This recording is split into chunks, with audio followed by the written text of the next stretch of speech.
Hello, Hey Boomer listeners. My name is Wendy Green, and I am your host for Hey Boomer. And wherever you are listening from, welcome. Very happy to have you here. And happy Valentine's Day. Our guests today are Brad and Josselyn Majors, and I was just having the most delightful conversation with them, so I'm looking forward to bringing them on. But what we're going to be talking about is the life of an expat. So when you make that decision, or what goes into that decision to go and live overseas in retirement, is the focus of today's conversation. And it's an interesting conversation because it's something that many of us consider, and it's becoming a fairly popular consideration for people in retirement because we hear that retiring overseas is actually less expensive than retiring in the United States. Another question that we'll explore with Brad and Josselyn. But when I had looked into it, I had thought about either Costa Rica or Uruguay as a place to retire overseas. And this weekend, I was visiting with my daughter and her family because my daughter is a Valentine baby. Happy birthday to my sweet daughter.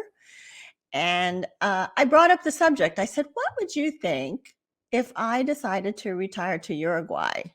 And she kind of stopped and gave me this like, what are you talking about? Look. And then she said, well, I guess we wouldn't see much of you.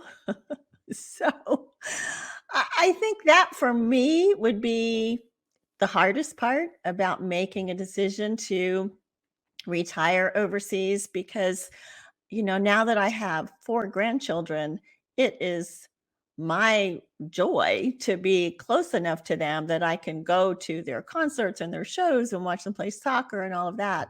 But you never know, right? Never say never. Retiring overseas is always an interesting and exotic option.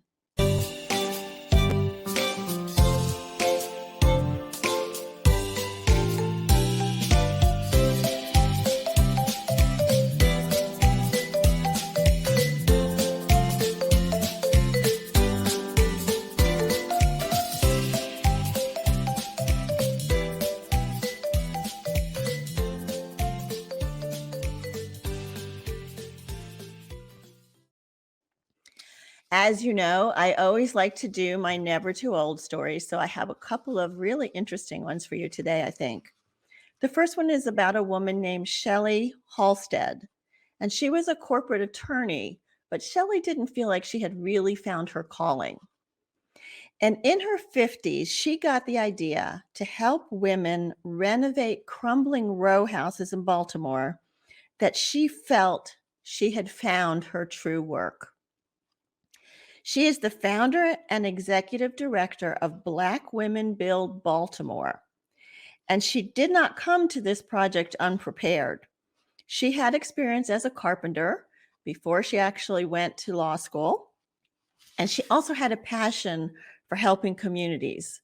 And the women in this program work for 4 months, rehabilitating structures that were originally marked for demolition. And along the way, they learn carpentry, electrical skills, and plumbing, as well as personal finance. And since 2019, now you have to understand there has been a pandemic, right? But since 2019, they have completed 7 houses with the goal of completing 6 more houses every year. So good for Shelley and good for the women in Baltimore. The next never too old story is about a woman named Marianne Alda.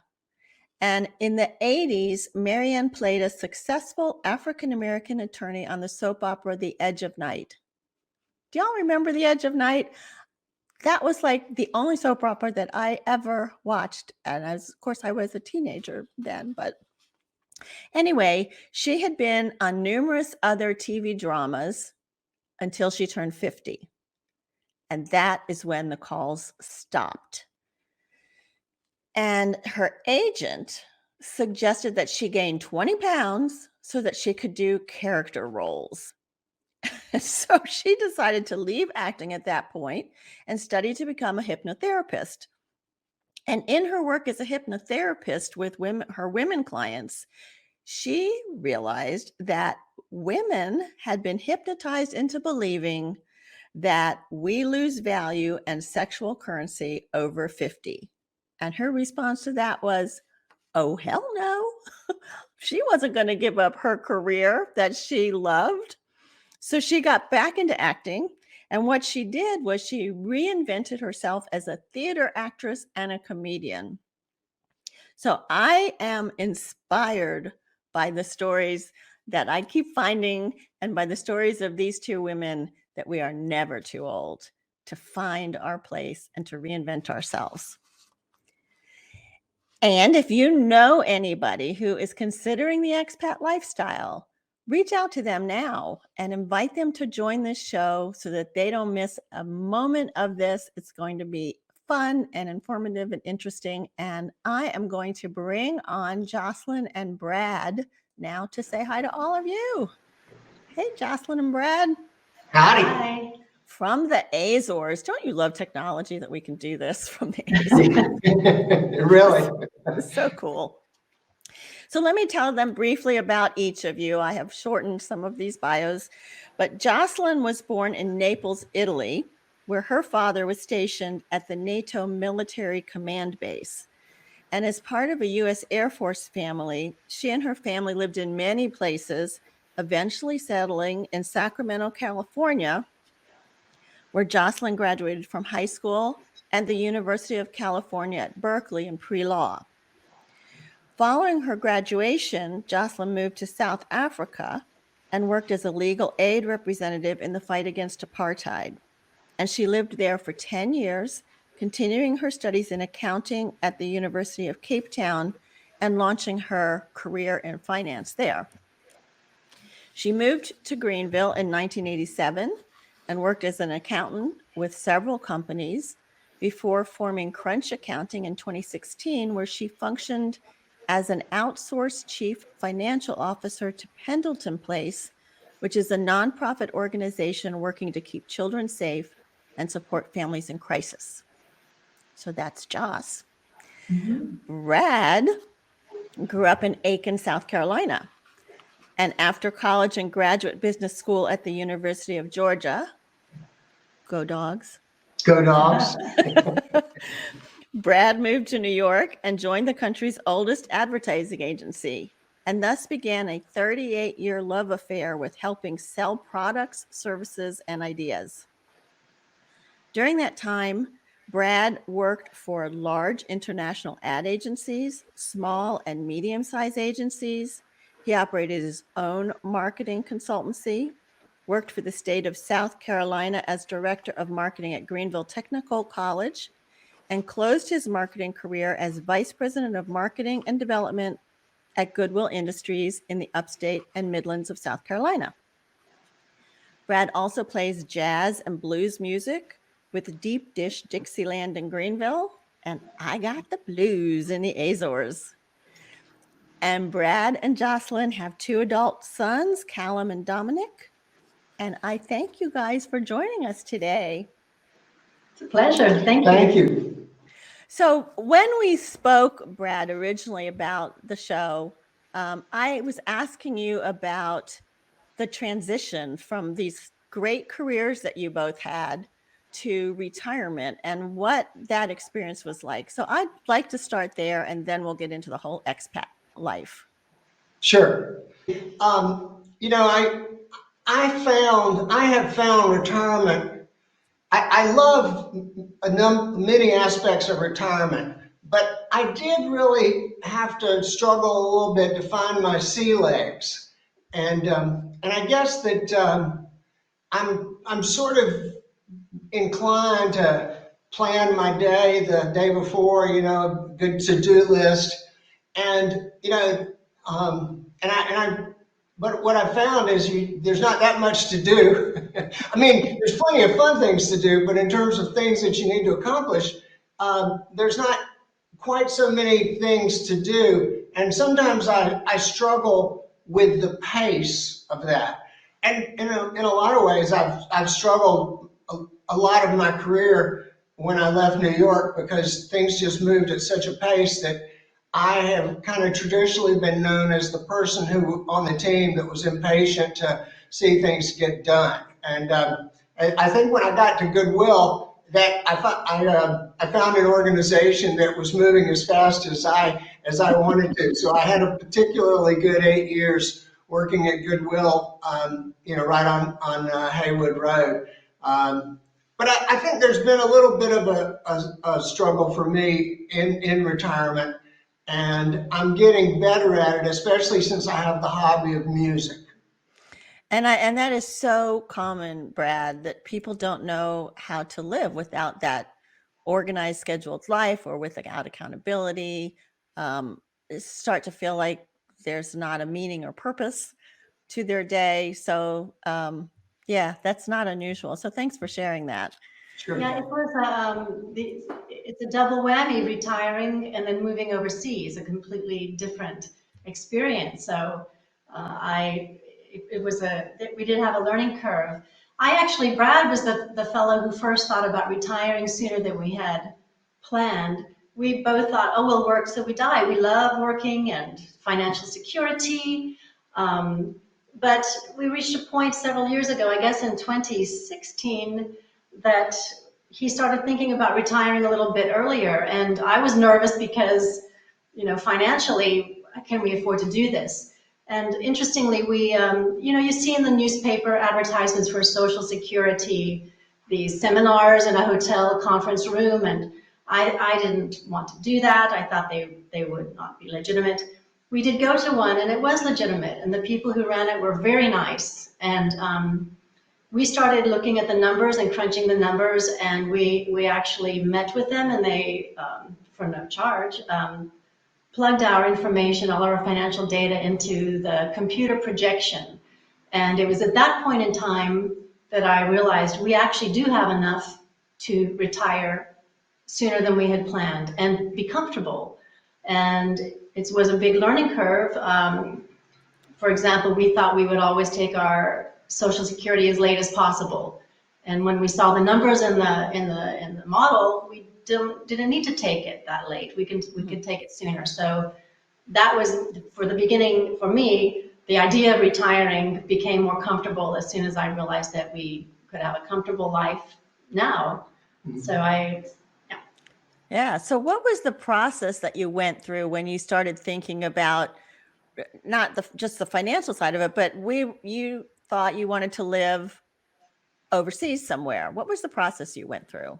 Well, initially, and I was surprised because I've lived overseas a lot, and Brad has traveled extensively, but he's never lived overseas. And he just somehow, I think he saw something, I don't know, on Facebook, and he broached the idea and he became very interested. So we started doing research, and I'm an accountant, so I had the spreadsheet, countries, cost of living, healthcare, ease of travel back to the US, safety, medical care, all of those things. And we put those all together, and we narrowed it down to a couple of places that interested us.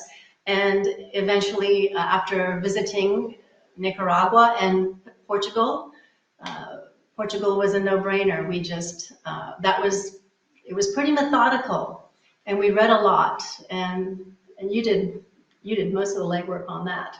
Yeah. Well, it was fun. I'll say that Joss was the methodical one, and I'm the one shooting from the hip, and that's sort of the story of our marriage is I'm the marketing guy. It's going to be great. I know we're going to love it. It's going to be great. And Joss is like, well, I think we will, but let's talk about a few issues, So when we, it's kind of cute because we went to Nicaragua and did a tour for 10 days, and we love Nicaragua.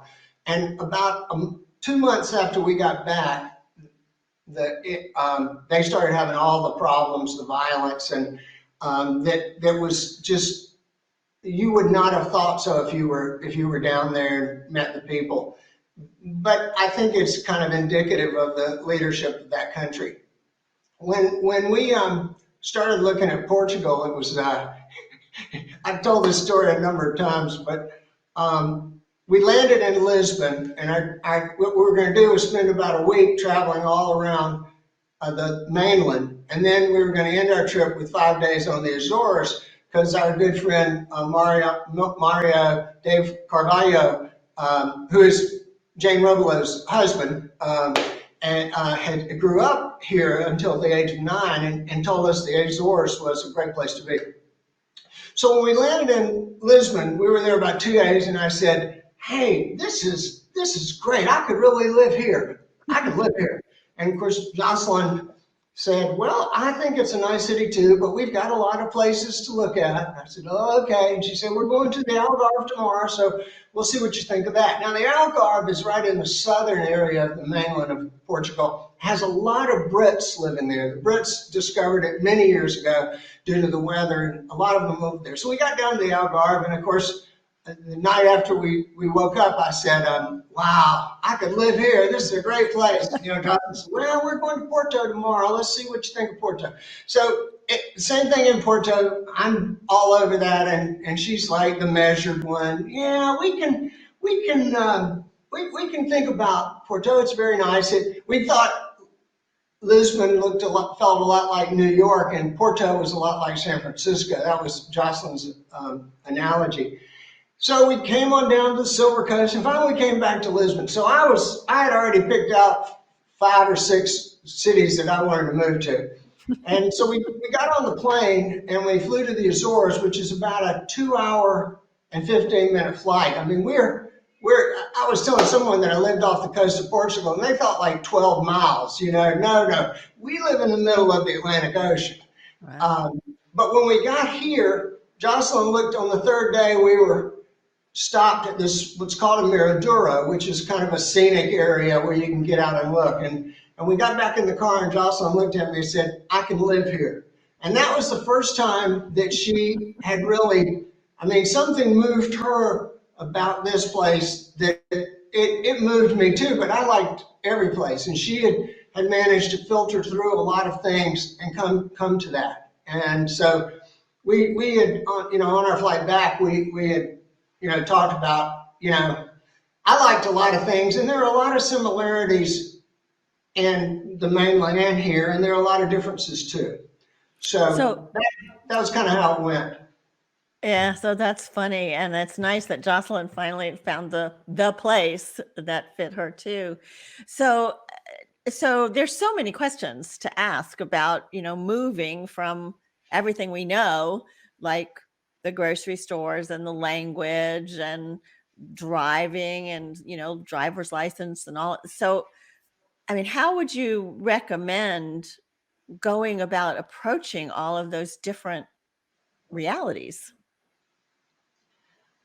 Well, living in Portugal and the Azores it depends what foreign country someone chooses. But here, we're really fortunate that a lot of folks on the island do speak English. And after we lived here for about 1 year, our ear became accustomed because the language is beautiful, but it's in the States we hear more Spanish, for example. But if we ever really need somebody to speak English, that people are so kind, they say, wait a minute, and they run around the corner and find somebody they know speaks English who will help us. Here, we've been just so lucky because people are friendly and helpful. Some other countries, I think the local people don't like Americans and expats, but here we've been welcomed with open arms. Brad had never lived overseas, I had, and so there are some, when we first moved here, I guess the 2 things we missed were, aside from family and friends, Costco and ethnic food. And here they have fantastic food. When we eat fish in restaurants, and it's very well priced, and it's from the ocean that morning or a few hours earlier. It's a garden, it's a fruit and vegetable basket. Everything is fresh here. So we're able to have a much healthier diet here more easily. When we were working, of course, it was what's easy, what's convenient, what's expedient. Here we have more time to go to the local market. Our refrigerator isn't as big in the States, so we shop more frequently. So learning some of those habits has been, well, it's great because the pace of life is slower. We can get everything we need here, and we've only ordered something online once in the 3 years that we've lived here, actually twice, his musical instrument. So we can get everything here. I mean, many things are less expensive. Fruit, vegetables, food is much less expensive. Wine is less expensive. Ooh, Oh, yeah, that's if good. you spend €4 at the supermarket, you were, and say to go to a dinner party, you are taking an impressive bottle of wine for €4, Yes, which yes. which would be about $4.60. Yes. So And some things are more expensive. For example, electronic goods are more expensive. Automobiles, gasoline.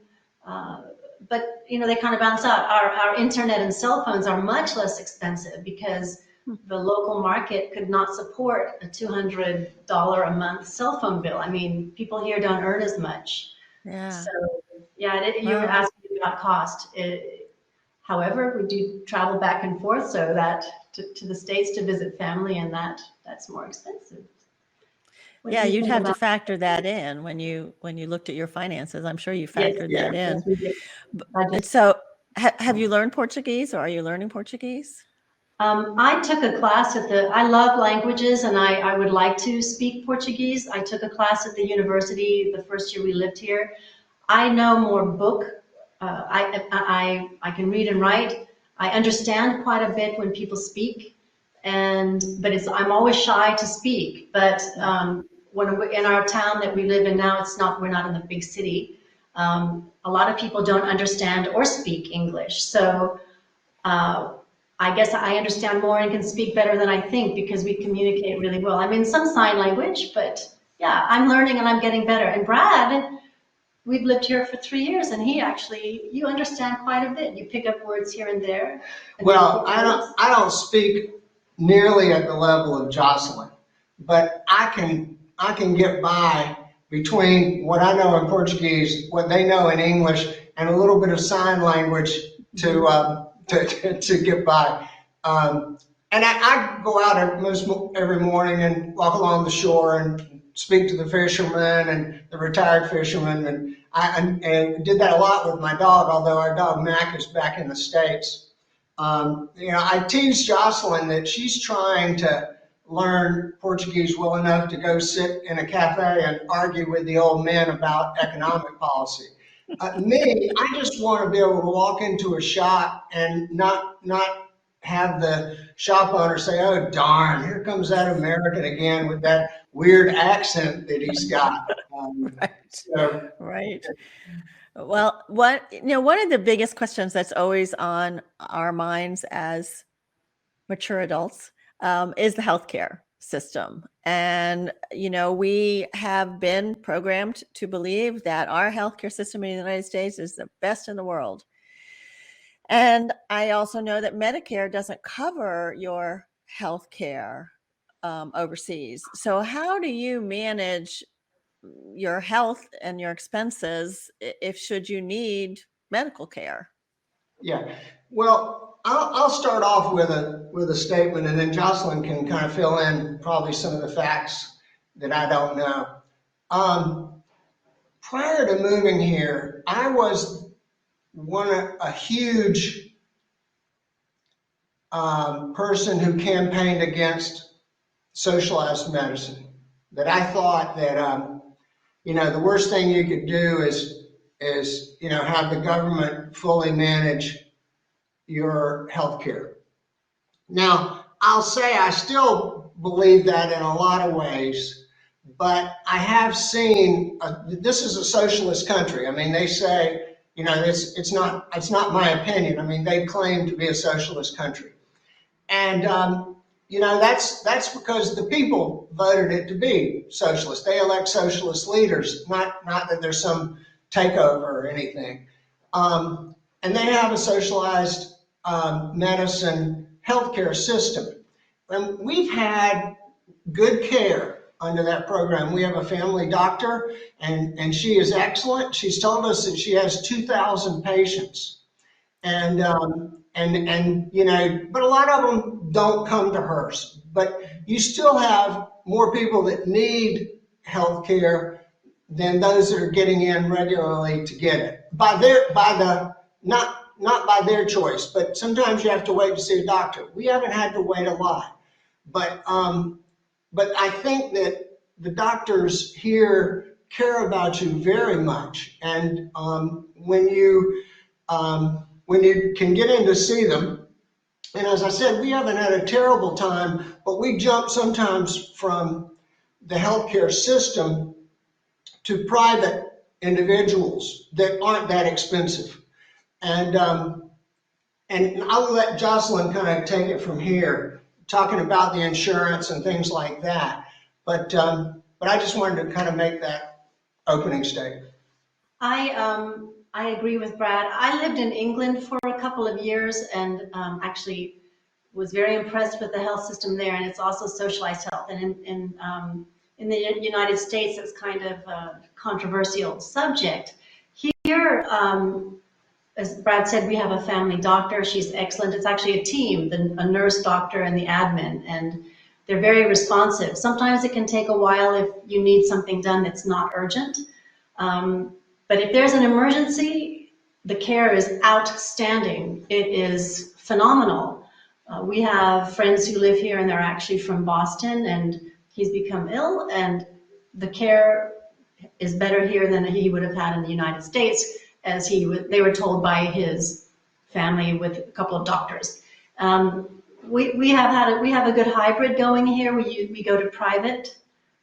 We have private doctors. They're not expensive, and they take their time with us. Even in the socialized system, the doctors spend as much time as we need. And I know that in the States, our experience is that doctors are under the crunch. They can only spend a certain number of minutes with each patient. So in many ways, we've had better care here. Brad and I also have a private medical insurance here. And it's a good policy. For me, it's per year, $800, 800 euros actually. For Brad, he's a little bit older. It's 1,000 euros per year.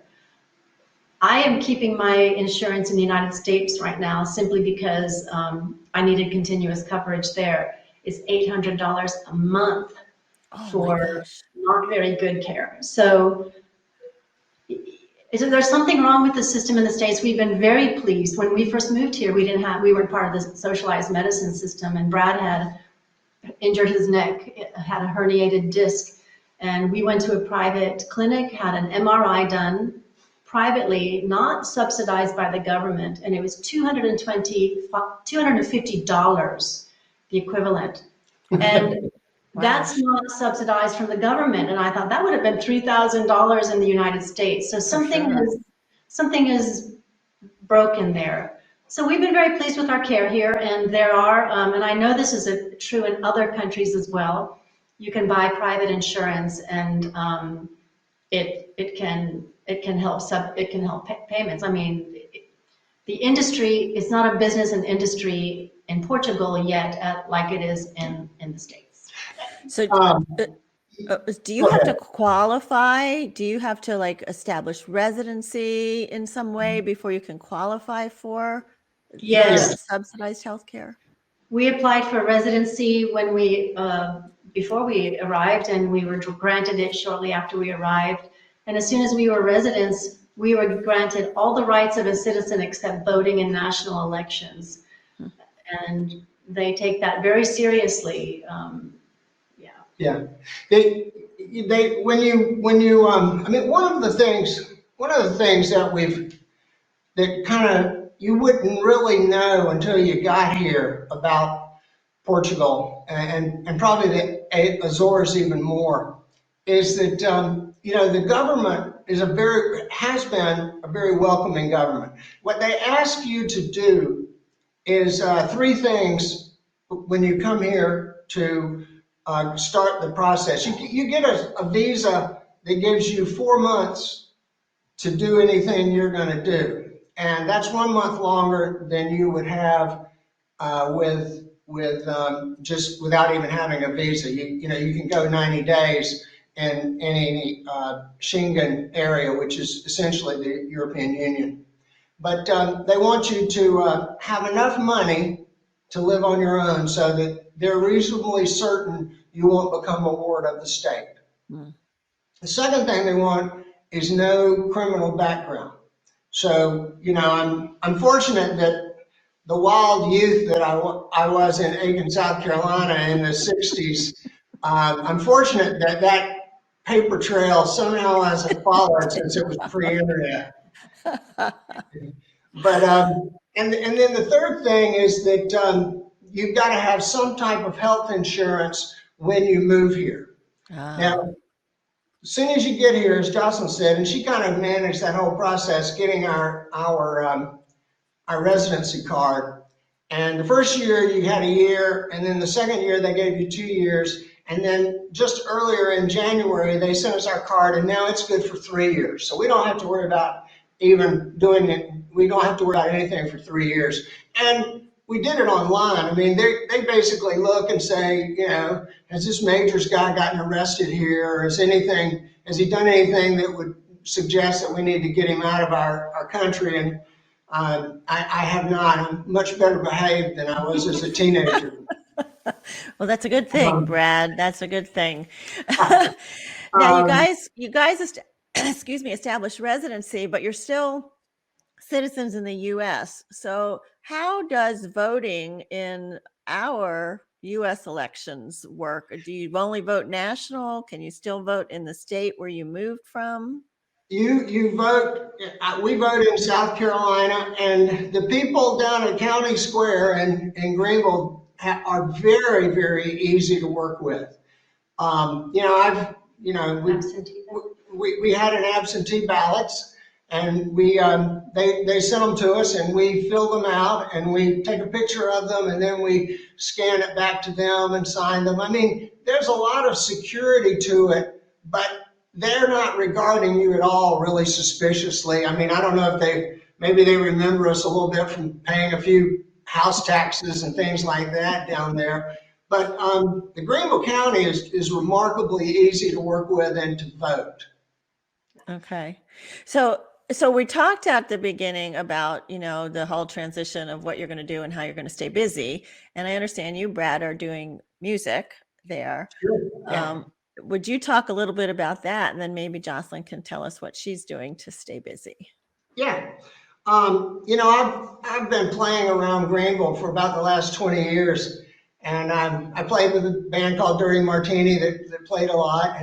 And then I played in one called Jazz Romance. And at some point in about 15, Josselyn and I took a trip down to New Orleans. And I really kind of fell in love for the second time with Dixieland. So we formed a band called Deep Dish Dixieland that we played for 4 years. And as we came up on the end of 18, when I was retiring, I told the band, I had talked to them about leaving at some point. So we played our last gig in November, December of 18. And then Josselyn and I came here in 19. And I started looking for musicians here. And it did take a while. I found some very good musicians, but I just hadn't found exactly who I was going to work with. I have certain opinions about bands, and so I've at many times played somewhat of a leadership role, and I just didn't find the right mix. About a year and a half ago, I did find a great singer to sing blues. Her name is Sal Pontus, and she sings blues like she was born in Mississippi. And she just got an amazing voice, low register, and she belts them out like the blues singers of the 30s. Wow. Well, so then after I got that going, my band, the Old Deep Dixieland, said, "Hey, if you're going to be, we're planning on being back in the U.S. a little more frequently," and that band wanted to get going again. So we added a great bass saxophonist.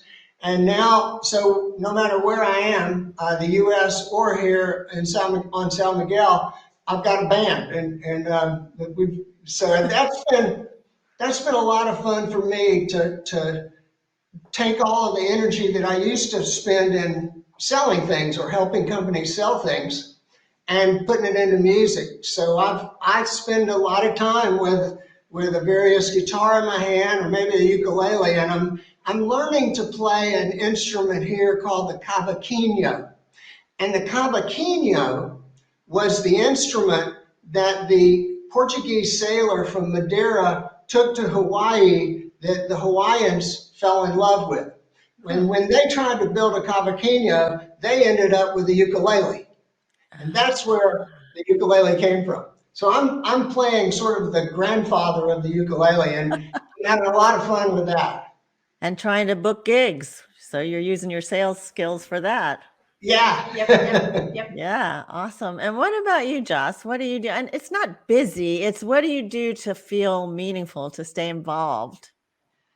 We always do seem to keep busy. Of course, I'm a groupie of his. Right. And we have many friends. Because we have more time, our social life has really expanded living here.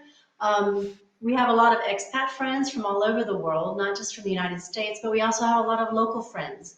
And one of the biggest activities we do, we hike and we walk. This island is very natural and beautiful. We're in the middle of the ocean and we have beaches. I mean, we walk out our front door and the marina's right there and the beach is right up around the corner, literally. The water's very cold, so we don't do a lot of swimming, we do a lot of looking. But we walk and hike, and we also, Brad, he thought in retirement he wanted to take it easy and not interact with people. He's going to just stay home and play with the dog and play music and read and hang out with me.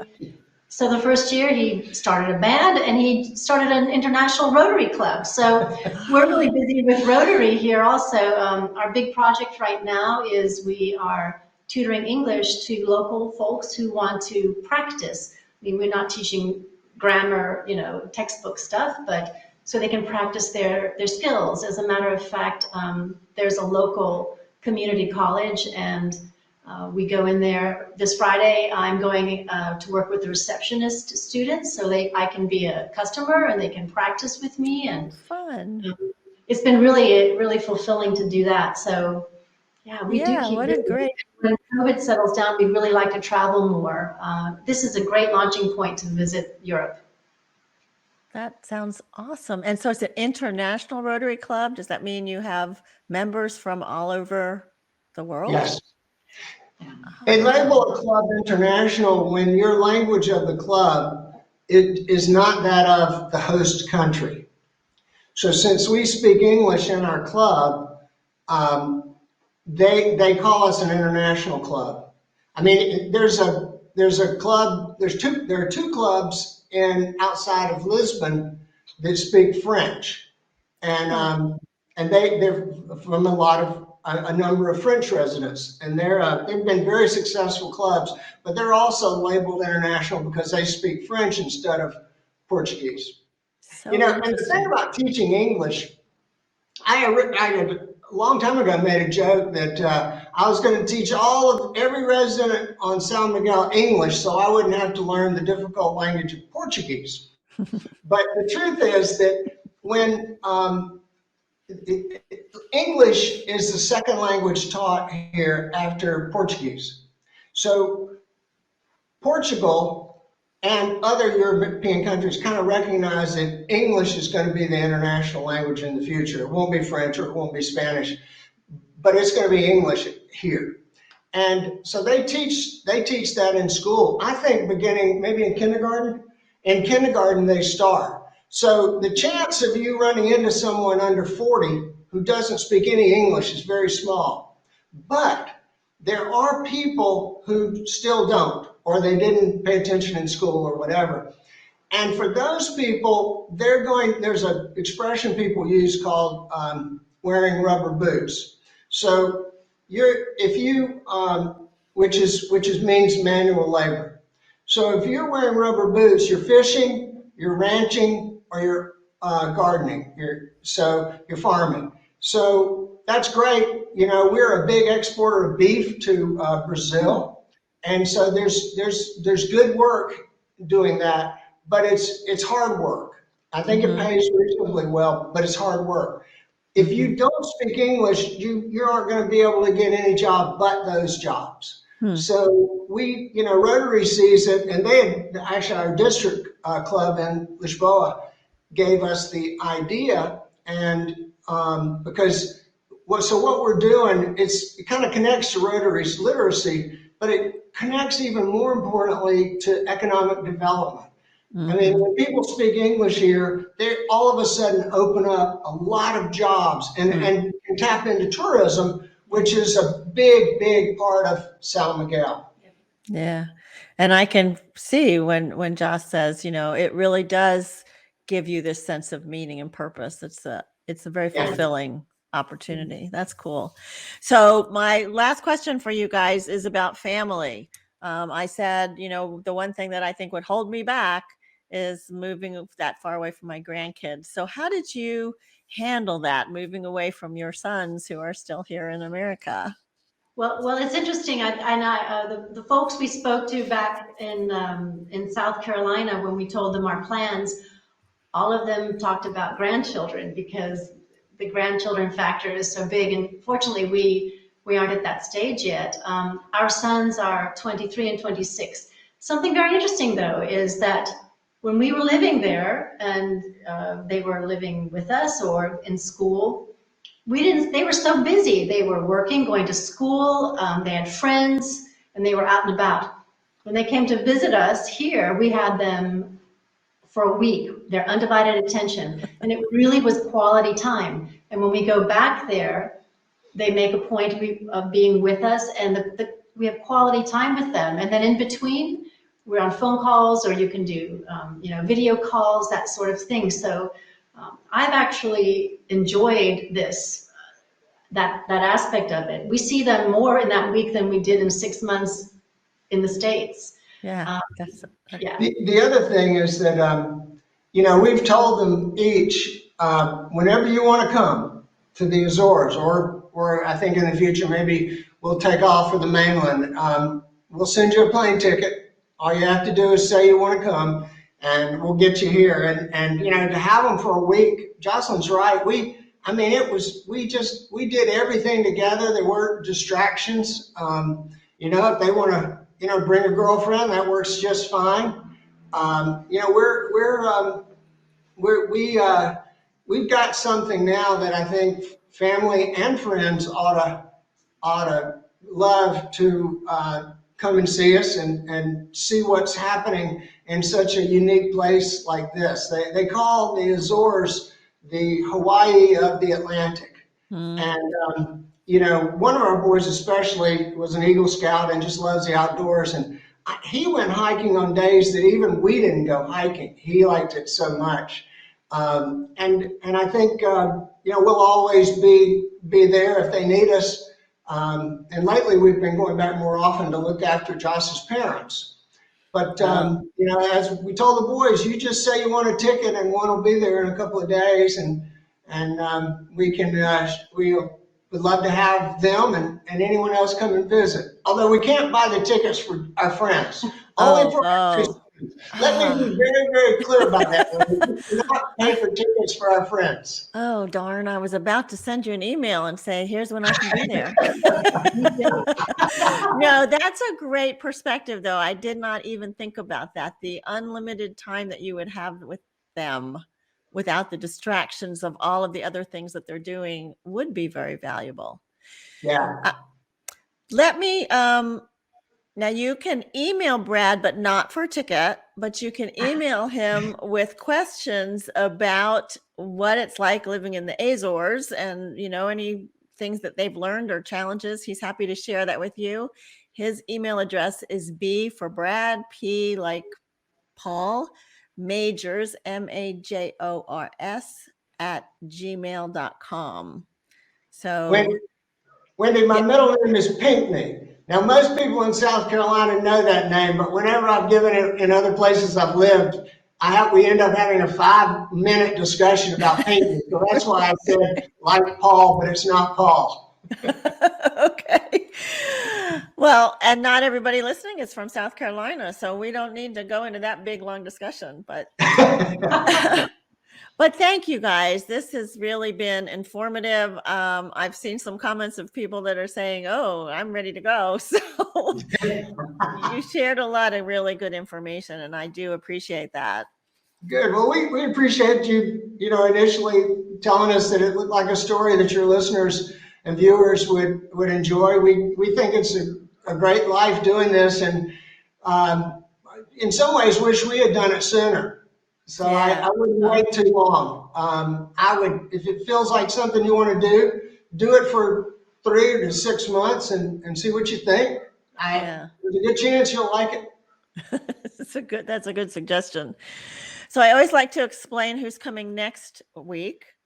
So on our next Monday show is really kind of a focus on what happens to your identity when you become the caregiver for somebody with dementia, particularly when it's your spouse.